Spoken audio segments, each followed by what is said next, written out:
नमस्कार, मैं मेघना शर्मा आज आराधना की ओर से आप सबों का तहे दिल से स्वागत करती हूँ। आराधना ने आज एक आंदोलन का आरंभ किया है और इस आंदोलन का उद्देश्य है कि भारत में जितने भी अलग अलग स्किल्स या अलग अलग आर्ट के जो हमारे गुरु हैं, शिक्षक दिवस की ओर से हम उन सबको नमन करते हैं और उन सभी लोगों को आज आराधना के इस पटल के द्वारा आप लोगों से रूबरू कराने की हमारी भरसक कोशिश रहेगी। इस आंदोलन का मेन उद्देश्य ये है कि जितने भी स्किल्स हमारे भारत में हमारे कल्चर को रिप्रेजेंट करता है, जैसे कि हमारे नृत्य, हमारी संगीत और उन्हें आगे बढ़ाने वाले हमारे जितने भी गुरु हैं, क्या आप उनके जिंदगी की, उनकी जीवनी जानते हैं? क्या आप ये जानते हैं कि वो इस मुकाम तक पहुंचने के लिए उन्होंने कितने जद्दोजहद का सामना किया, कितनी मुश्किलें सही हैं? क्या आपको इस बात का जरा भी इल्म है कि समय के साथ साथ जैसे उनकी उम्र बढ़ती चली जाती है, वे अपने स्किल को, क्या अपने करियर को परिवार का भरण पोषण करने के लिए यूज कर पाएंगे, इस्तेमाल कर पाएंगे? तो आज इसी आंदोलन की पहली कड़ी है जिसमें हमने आमंत्रित किया है प्राची जी को। और प्राची जी एक कलाकार हैं, एक आर्टिस्ट हैं, फाइन आर्ट्स में उन्होंने मास्टर्स किया है। हम चाहेंगे कि आज आराधना की ओर से हम उनका अभिनंदन करें और आज अपने गुफ्तगू के द्वारा जो समस्याएं उन्हें इस आर्ट को अपने करियर में लाने के लिए महसूस हो रही है और जो भी बात वे गवर्नमेंट को बोलना चाहती हैं, वे आराधना की इस पटल से स्वतंत्रता पूर्वक आप लोगों के साथ सरकार तक अपनी आवाज पहुंचा सके। नमस्कार प्राची जी। नमस्कार, कैसी हैं आप? मैं बिल्कुल ठीक हूँ। आपका आराधना के स्टूडियो में बहुत बहुत स्वागत है। धन्यवाद। मैं कुछ आपके बारे में जानना चाहती हूँ कि आप कहाँ से बिलोंग करती हैं और आपने अपनी शिक्षा कहाँ से ली? मैंने अपनी स्कूलिंग जवाहर नवोदय विद्यालय मुकेशपुर से की है और मेरी bachelors degree college of art Delhi से हुई है एंड मास्टर्स भी वहीं से हुई है। मेरा स्पेशलाइजेशन जो है वो स्कल्पचर में है। एक्चुअली फाइन आर्ट्स में भी डिपार्टमेंट्स होते हैं, उसमें से जो मेरा स्पेशलाइजेशन है वो एक पर्टिकुलर स्पेशल फील्ड में है जो कि स्कल्पचर है। तो मेरा जो वर्क है, मेरा वर्किंग स्टाइल है वो मैं ऑर्गेनिक फॉर्म को लेकर करती हूँ, जिसमें मैंने डियर को चूज किया है as a representation of myself. Like हर एक आर्टिस्ट जो होता है वो नेचर से या कहीं ना कहीं से इंस्पायर्ड होता है, तो मैं डियर की फॉर्म से इंस्पायर्ड हूँ। जिस तरह से वो चंचल होता है, उसकी चंचलता होती है, वो कहीं ना कहीं मुझ में दिखती है। तो जो मेरे आर्ट वर्क्स है वो प्रिंसिपल्स को फॉलो करते हुए, स्कल्पचर के प्रिंसिपल्स को फॉलो करते हुए, लाइन, रिदम, टेक्सचर, इन सब चीज़ों को फॉलो करते हुए मैंने बनाया। और जो मेरे टॉपिक्स होते हैं स्कल्पचर्स के, वो बहुत ही आम जिंदगी से जुड़े होते हैं, जैसे कि कानाफूसी, ताका झांकी। जैसे कि कानाफूसी में आप देखेंगे मेरा एक स्कल्पचर है जिसमें एक हिरण दूसरे हिरण के कान में कुछ कह रहा है। और जब भी आम बात ये मतलब ऐसा होता है कि कोई बात सुन रहे होते हैं तो नॉर्मली हम बिहेव करते हैं कि हम ठीक है, लेकिन जैसे ही कोई इंपॉर्टेंट बात आती है हमारे कान खड़े हो जाते हैं, अरे क्या बोला उसने। तो मैंने अपने उस आर्ट वर्क में डियर के उस कान को बहुत बड़ा दिखाया कि वो कुछ बात सुन रहा है, तो इसलिए उसका कान बड़ा हो गया है। क्योंकि हम आर्टिस्ट से तो एग्जैजरेट करके अपनी फीलिंग्स को अपने आर्ट वर्क में दिखाते हैं। तो सोसाइटी में जितनी भी चीजें हो रही होती है वो मैंने अपने आर्ट वर्क में दिखानी चाहिए। जो मैं फेस कर रही हूँ, जो मेरा एक्सपीरियंस है, उस चीज को मैंने अपने कला में दिखाने की कोशिश की। जिस भाव में आपने अपने आर्ट के बारे में बोला, बिल्कुल ये दर्शाता है कि आप अपने आर्ट से कितनी करीब हैं और कितने भावनात्मक तरीके से आप अपने आर्ट, अपने स्कल्पचर्स में, अपने जीवनी में जो भी चीजें आपके साथ बीती हैं, आप उसको अपने स्कल्पचर्स के थ्रू डिपिक्ट कर रही हैं। That's very nice. ये सुनकर बहुत अच्छा लगा। आपसे ये जानना चाहूंगी कि जैसे आप डियर से इंस्पायर्ड होकर के अपने स्कल्पचर्स में आप लाइफ स्टाइल्स दिखाती हैं, लाइफ में जो कुछ भी होता है आप दिखाती हैं, लेकिन मैं ये जानना चाहती हूँ कि किस स्कूल आपको ये पता चला कि आप एक फाइन आर्टिस्ट बन सकते हैं, क्या आपने फाइन आर्ट को एज अ पैशन किया था या आपको ये बिल्कुल मालूम था पहले ही कि आप इसे प्रोफेशनली आगे बढ़ाना चाहती हैं? मुझे ये बिल्कुल भी मालूम नहीं था कि मैं इसे एज अ प्रोफेशन लूँगी, बिकॉज बचपन से ही आर्ट मेरा पैशन था। लाइक मैं जब भी आर्ट बनाती थी तो मेरे पेरेंट्स भी मुझे बहुत सपोर्ट करते थे कि हाँ तुम बहुत अच्छा कर रही हो, तुम कर सकती हो, बट एज अ प्रोफेशन मैंने इसे कभी नहीं देखा था। तो मैंने स्कूल टाइम में भी इसे एज अ पैशन ही लेकर चला था, सारे कॉम्पिटिशन्स में पार्टिसिपेट करना। तो 12th क्लास में मेरे एक गुरु थे, चित्रमणि काला सर, श्रीमान चित्रमणि काला सर, उन्होंने मुझे बताया कि फाइन आर्ट्स में पैशन को प्रोफेशन भी बनाया जा सकता है। मतलब हम अपने ही पैशन को रख के ले, होता है कई लोगों को बहुत सारी चीजें पसंद होती है बट उसमें उनको अर्निंग सोर्स या स्कोप नहीं दिखता है, तो वो कुछ और फील्ड चूज कर लेते हैं और अपने पैशन को मार देते हैं। तो उन्होंने मुझे बताया कि किस तरह से उन्होंने अपने पैशन को ही अपना प्रोफेशन बनाया था, तो उन्होंने मुझे वो रास्ता दिखाया। तो मैंने सोचा, हालांकि मुझे बहुत स्ट्रगल करना पड़ा, मेरे पेरेंट्स बिल्कुल भी खुश नहीं थे इस फील्ड को, बिकॉज इंडिया में क्या होता है कि फाइन आर्ट्स को या फिर किसी भी आर्ट को लेकर थोड़ा एक्सप्लोरेशन कम है। पेरेंट्स यही हमारा मेन मुद्दा है आज, जो हमारा ये मुहिम है, जो हमारा ये आंदोलन है, वो इसी मेंटालिटी को, जो फैमिली की मेंटालिटी होती है कि अपने बच्चे को वो डॉक्टर, इंजीनियर, आईटी ये इंडस्ट्री में जाने देना चाहते हैं, लेकिन अगर उनका बच्चा एक आर्टिस्ट बनना चाहता है तो पेरेंट्स खुश नहीं होते हैं। तो आप अपने जीवन के उस स्ट्रगल वाले जो फेज था आपका, उसके बारे में हमें कुछ बताएं। जैसे कि मेरे पेरेंट्स ने मुझे 12th में उन्होंने इंसिस्ट किया कि मैं कॉमर्स लूँ। मैंने कॉमर्स लिया, मैंने बहुत अच्छा परफॉर्म किया, लेकिन कॉमर्स के बाद भी वो चाहते थे कि मैं इसी में आगे बढ़ूँ, लाइक बीकॉम करूँ, सीए बनूँ। उनका यही सपना था कि मैं कुछ इस तरह की चीजें करूँ। लेकिन मेरा जो सपना था, लाइक मेरे को भी आर्ट फील्ड के बारे में नहीं पता था, बिकॉज मुझे किसी ने बताया नहीं। अगर वो सर नहीं मिले होते, उन्होंने मुझे थोड़ा अवेयर नहीं किया होता, तो शायद मैं इस स्कोप के बारे में, इस फील्ड के बारे में, अपने पैशन के बारे में इतना सोचती नहीं। ये एक साइड ऑप्शन बन के रहता था कि मेरा मन किया तो हॉबी के लिए मैंने कर दिया।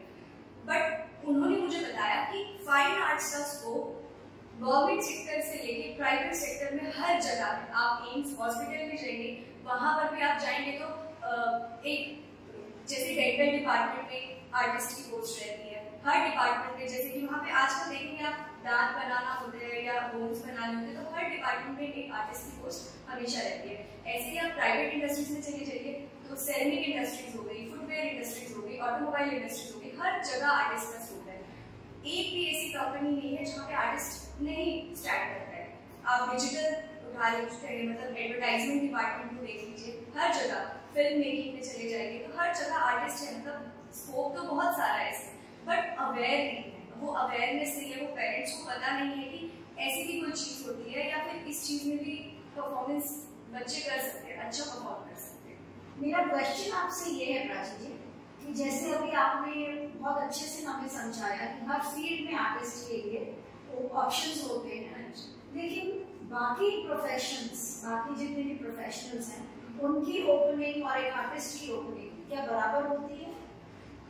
नहीं, ऐसा तो बिल्कुल नहीं होता, क्योंकि मैं अपना ही एग्जाम्पल लेके चलूंगी। जो मेरे पेरेंट्स हैं वो बिल्कुल भी नहीं चाहते थे कि मैं, मतलब जब मैंने ये चूज किया, मैंने फाइन आर्ट्स PFA में एडमिशन लिया, तो वो ऐसे थे, लाइक मेरी ग्रैंड माँ वो कहती थी कि ये तो हमारे गाँव में कोई भी कुम्हार बना सकता है, कोई भी बना सकता है ये मूर्ति, दुर्गा माता की मूर्ति, इस तरह से वो लोग ऐसे कहते थे। बट जब उन्होंने देखा, लाइक मेरी मदर ने ही देखा कि फाइन आर्ट्स को किस तरह से प्रमोट किया जा रहा है, एग्जीबिशंस लग रहे हैं, गैलरीज में आर्ट वर्क प्रमोट हो रहे हैं, तो उन्होंने थोड़ा थोड़ा कंसीडर करना शुरू कर दिया कि हाँ ये भी कोई चीज है, इसमें भी बच्चे अच्छा कर रहे हैं। और जिस तरह से उन्होंने इसके महत्व को समझा, तो फिर उन्होंने कंसीडर करना समझा। हालांकि अभी भी बहुत सारे लोग हैं जिनको मुझे समझाना पड़ता है कि मैं क्या कर रही हूँ। इवन जब मैं उन्हें बताती हूँ कि मैं ये चीज कर रही हूँ तो वो हंस भी देते हैं। कई बार मुझे ऐसी भी चीजें फेस करनी पड़ी है, अरे ये क्या कर रही हो, ये तो हमारे घर के बाहर ऐसे मूर्तिकार बैठे रहते हैं, वो भी बना लेते हैं। तो लाइक उस टाइम मुझे ऐसा होता था कि मैं तो, मेरा प्रोफेशनल डिग्री 4 साल का कोर्स करने के बाद भी लोग मुझे ऐसे हंसते कि ये तो बाहर बैठ के भी बना लेते हैं, तुम क्या स्पेशल कर रही हो। तो वही चीज बतानी है कि ये स्पेशल है, जब इसमें डिग्री किया जा रहा है, प्रोफेशनल हम किसी चीज को कर रहे हैं 4 साल तक लेके, तो वो स्पेशल है। जैसे एक डॉक्टर है, जैसे एक इंजीनियर है, वैसे ही एक आर्टिस्ट है। आर्टिस्ट का भी वही रोल है जो इन सारी चीजों इन सबका है। कितने साल लग गए आपको मास्टर्स करने में? मास्टर्स करने में 2 साल। और उसके पहले आपने बैचलर्स? मैंने बैचलर्स 4 साल की थी, मेरी कॉलेज ऑफ आर्ट्स की। मतलब 6 साल लग गए आपको इसमें मास्टर्स करने में। हाँ। और जब आप मास्टर्स कर रही थी 6 साल के लिए, तो आपने इसमें अपनी लागत भी लगाई होगी? बिल्कुल लगाई। मतलब हमारा जितना भी इन्वेस्टमेंट होता था कि एक स्कल्पचर को बनाने के लिए, लाइक हम कोई भी स्कल्पचर बिल्ड कर रहे होते थे, हम उसकी मदर होते थे, वो हमारा बच्चा होता था। उसको इनिशियल स्टेज से फाइनल स्टेज, यानी मिट्टी से लेकर उसको फाइनल स्टेज में यानी डिस्प्ले तक का जो सफर तय कराना होता था, वो हमें, जैसे एक मदर अपने बच्चे की परवरिश करती है, तो वो फाइनल रिजल्ट जो बच्चा कुछ बढ़ के निकलता है, वो होता है मदर का रिजल्ट। तो जो हमारा आर्ट वर्क डिस्प्ले होता है गैलरी में, म्यूजियम में, कहीं पे, तो वो हमारा फाइनल प्रोडक्ट होता है। वो लाइक हमें रिप्रेजेंट करते हैं कि ये हमारी मेहनत है या हमने क्या किया है इसमें। बहुत टचिंग वर्ड आपने यूज किया है कि आपका वो बच्चा होता है। जैसे माँ अपने बच्चे को पालती है अपने पेट के अंदर, कोख के अंदर, आप भी अपने आर्ट वर्क को उसी तरीके से पाल पोस कर बाहर दुनिया के सामने, गैलरी के सामने लाती हैं। ये हमने ये चीज सोची थी और हमने ये प्रेजेंट किया। तो आपकी लागत तो काफी कुछ लगी होगी? बहुत लागत लगी थी। लाइक मेटल कास्टिंग करते वक्त हमें बहुत प्रॉब्लम आती थी। इनिशियल स्टेज में जब मैं सेकेंड ईयर में थी, तो हमारे पास इतना सफिशिएंट मनी नहीं होता था कि हम मेटल कास्टिंग को कर सके। लाइक ब्रॉन्ज जो होता है, ब्रॉन्ज हो गया, ब्रास हो गया, गन मेटल हो गया, ये थोड़े एक्सपेंसिव होते थे। प्लस इनको करने के लिए जो होता था, भट्टी का कॉस्ट लगता था, 1300 डिग्री टेम्परेचर पे खड़ा रहना, वो सारी चीजें बहुत कॉस्टली होती थी। तो कई बार नहीं हो पाती थी कुछ चीजें, या फिर करने के लिए पेरेंट्स को बोलना पड़ता था कि ऐसे चाहिए। तो पेरेंट्स कहते थे कि तुम फीस भी दे रहे हैं, एक्स्ट्रा चीजें भी पे करें। तो बहुत टाइम ऐसा होता था कि सिर्फ स्ट्रगल, मतलब कॉस्ट की वजह से हमें अपनी बहुत सारे आइडियाज को मार देना पड़ता था कि ये काम नहीं हो पा रहा just because we don't have money. यानी कि पैसे की जरूरत आपको ड्यूरिंग द कोर्स भी रही। तो आपने जब ये कोर्स किया तो आपकी तो अपनी लागत भी लगी होगी? जी बिल्कुल लागत लगी थी। लाइक फीस जो हम पे करते थे, फीस के अलावा जो हम सीखना चाहते थे, लाइक हम सीख तो पाए, बहुत सारी चीजें सीख पाए कि मेटल कास्टिंग कैसे होता है, या फिर टेराकोटा का स्कल्पचर जो होता है वो टेराकोटा फाइनली कैसे बनता है। लेकिन कई बार पैसों की वजह से या फिर कह लीजिए कि वो टेक्नोलॉजी हमारे पास नहीं प्रोवाइड हो पाती थी, जिसकी वजह से हम उस प्रोसेस को कर पाए। जस्ट बिकॉज पेरेंट्स के अगेंस्ट जाकर हमने इस फील्ड को चूज किया है, तो वो उस तरह का सपोर्ट नहीं देते थे। वो कहते थे ठीक है तुमने चूज किया है तो तुम करो, तो उनका वो सपोर्ट नहीं रहता था। जैसे कि एक मेडिकल स्टूडेंट को हो जाए कि हाँ मम्मी मैं नहीं पढ़ पा रही, तो वो ट्यूशन के लिए पे कर देते हैं। बट इस फील्ड में हमें खुद ही सारी चीजें करनी पड़ती थी, और करने के बाद भी तो हम बहुत चीप मीडियम की तरफ चले जाते, जैसे फाइबर कास्टिंग या कुछ भी ऐसा जो कि अफोर्ड किया जा सके। लेकिन फिर भी बहुत सारी जगह ऐसी रह जाती थी कि पैसे ना होने की वजह से मैं इस वाली चीज को एक्सपेरिमेंट नहीं कर पाई, या अभी भी ऐसा होता है कई बार कि बहुत एक्सपेंसिव हो जाती है चीजें, तो वो अफोर्ड नहीं किया कर पाते हैं। या फिर कई बार क्या होता है, आर्टिस्ट को प्रॉपर स्पेस चाहिए होता है वर्क करने का, कि उसने मास्टर्स कर ली, बैचलर्स कर लिया, सब कुछ कर लिया, अब वो कहाँ वर्क करे? क्या उसके पास कोई स्टूडियो है, या क्या उसके पास कोई ऐसी जगह पे है जहाँ पे वो काम कर सकता है? तो वो स्टूडियोज के लिए एक जगह प्रोवाइड कराना, वो आर्ट मटीरियल प्रोवाइड कराना, कि हम मेटल कास्टिंग की तरफ जाते हैं तो मेटल की बस जो भट्टी है वो स्टैब्लिश करना, तो वो सारी चीजें अभी भी कहीं ना कहीं बाकी है जो शायद अभी नहीं हो पा रही है। इसका मतलब है कि आपने 6 साल जो लगाए, जो मेहनत की, और जितनी चीजें आपके अंदर, जो प्रतिभा आपके अंदर है, वो पूरी तरीके से आप एग्जिबिट नहीं कर पा रहे हैं, क्योंकि आपके पास पैसे नहीं है, आपके पास स्टूडियो नहीं है, पेरेंट्स का आपको सपोर्ट नहीं है, मास्टर्स करने के बाद बहुत सारी अपॉर्चुनिटीज नहीं है। मतलब कला आपके अंदर है, मगर आप अपने उस कलाकार को आप दम घोटकर मार रही हैं, क्योंकि आपके पास सही प्रयोगशाला नहीं है जहां आप अपने टैलेंट को एक रूप दे सकते हैं। कह सकते हैं आप ऐसा। अगर मुझे या फिर किसी भी एक ऐसे आर्टिस्ट को जो सच में कुछ करना चाहता है या उसके पास सच में कोई स्किल है, अगर कोई जगह दे दी जाए, जैसे कि आप देखें कि बाहर की कंट्रीज में क्या होता है, उनको प्रॉपर स्टूडियोज दिए जाते हैं, रेजिडेंसीज होती है, सारी चीजें प्रोवाइड की जाती है, मटेरियल्स दिया जाता है, तो वो उसको लेके काम करते हैं, तो इसीलिए वो ज्यादा डेवलप है, वो कहीं ना कहीं बहुत ज्यादा ग्रोथ कर रहे हैं। लेकिन हमारे पास क्या होता है कि कई बार हम कुछ करना भी चाहते हैं, हालांकि हमारे पास भी वही स्किल है जो उनके पास है, सेम स्किल्स है, पर स्किल सेम है बट टेक्नोलॉजी नहीं है, स्पेस नहीं है, मटीरियल नहीं है, तो इसकी वजह से कहीं ना कहीं पीछे रह जा रहे हैं या फिर वो चीजें नहीं हो पा रही है जो हो सकती है। ये काफी गंभीर मुद्दा है। आज आप जिस उम्र की दहलीज पर हैं, कल को आपकी शादी हो जाएगी, तो जैसे पेरेंट्स ने आपको सपोर्ट नहीं किया, आगे चलकर हो सकता है आपके इन-लॉज भी आपको सपोर्ट ना करें।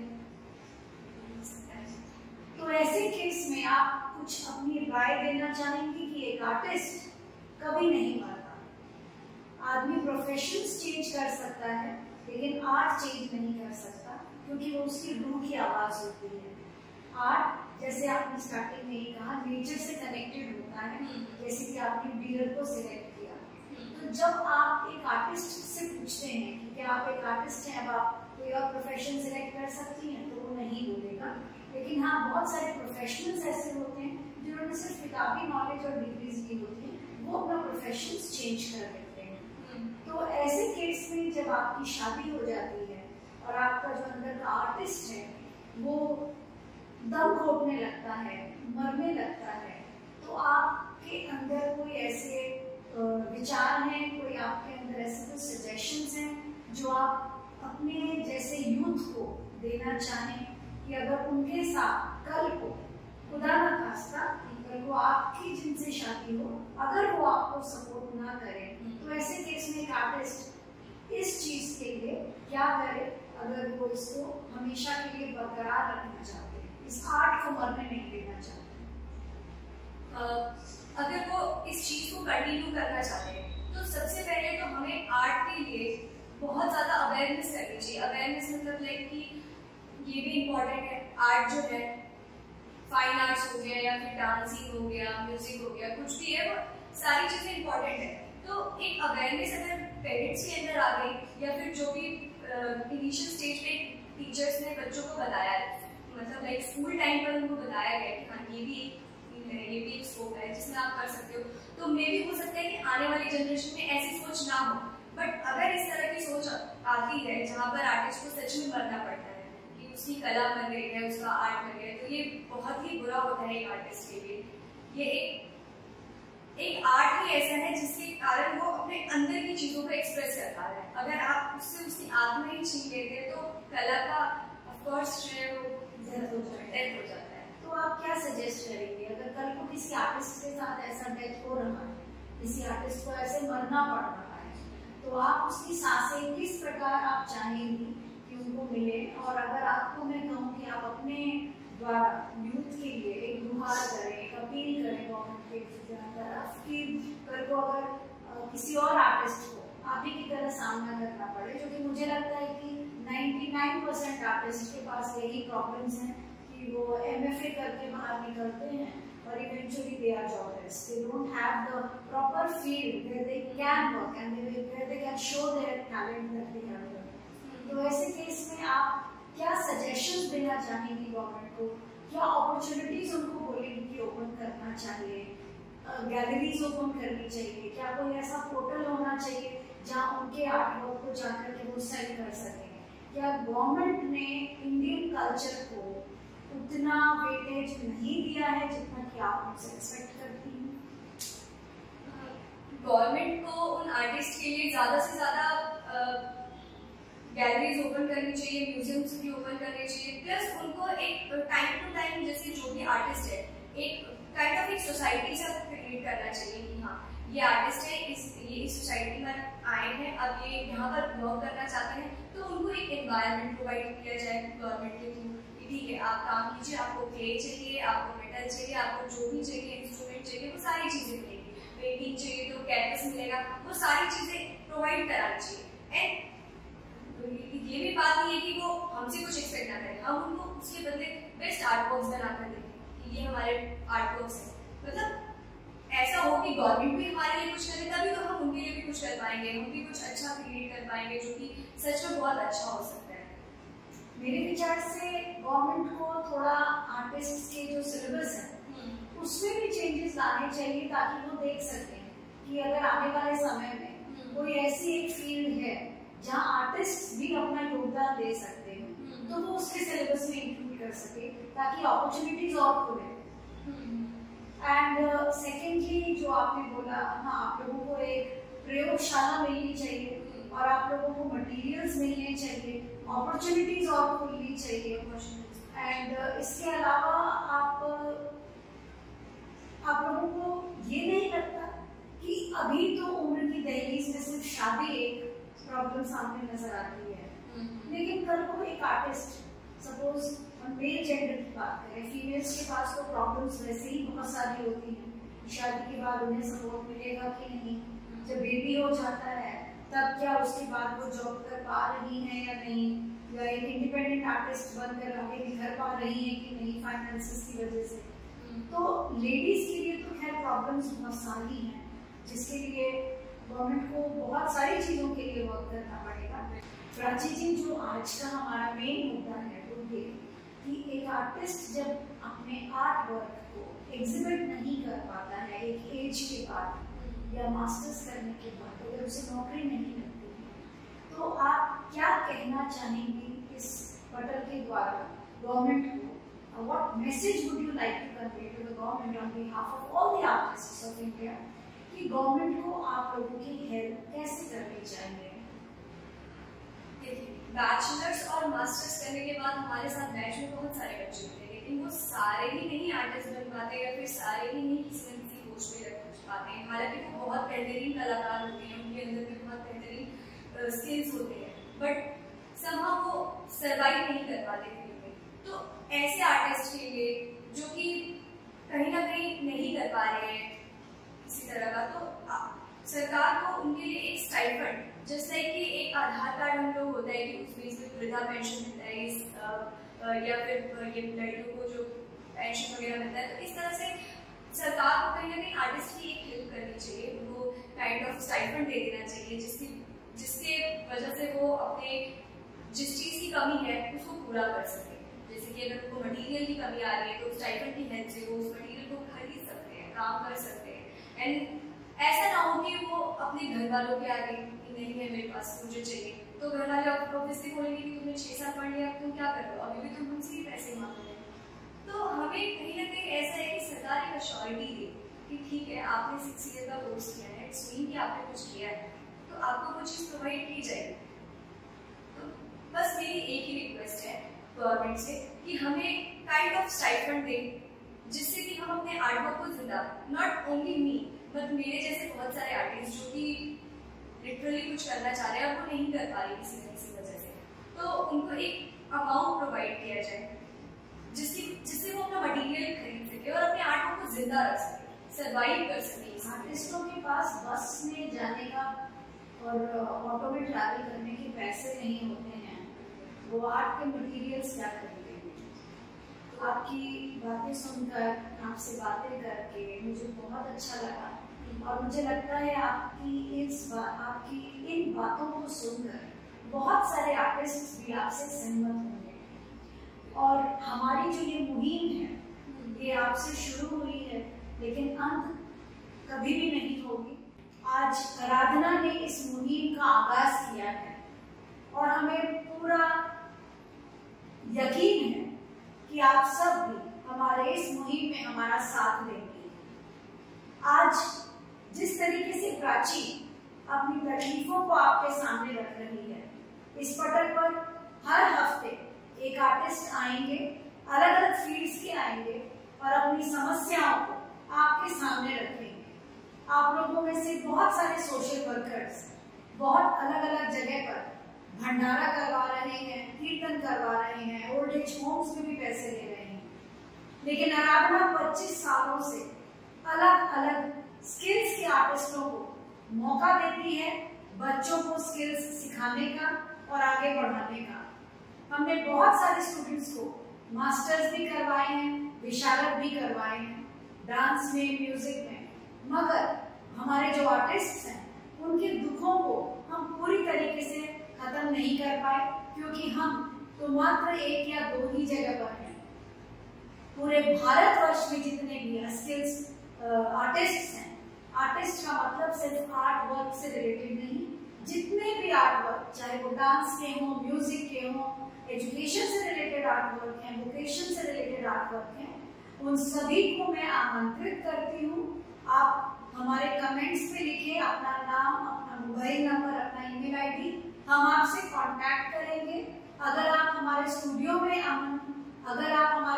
में आना चाहें तो मोस्ट वेलकम है। हम आपको मौका देंगे कि आप अपने जो भी ओपिनियंस हैं, जो भी आपके पॉइंट ऑफ व्यू हैं, वो आप जरूर इस पट्टे के द्वारा लोगों तक पहुंचाएं। और अगर आप दूर बैठे हैं तो हम आपसे जूम पे कनेक्ट होंगे और आप जूम पे भी हमारी जनता को, भारत की जनता को, और आप जूम पर भी सरकार तक अपनी आवाज पहुंचाएंगे। हमारी इस मुहिम में हमारे साथ जुड़कर एक गूंज बनिए और तभी हमें लगता है कि हमारे कल का जो भारत है वो वाकई अपने कल्चर के लिए जाना जाएगा और उनका कल्चर कभी भी मिटेगा नहीं, मरेगा नहीं। बहुत बहुत धन्यवाद प्राची जी, धन्यवाद।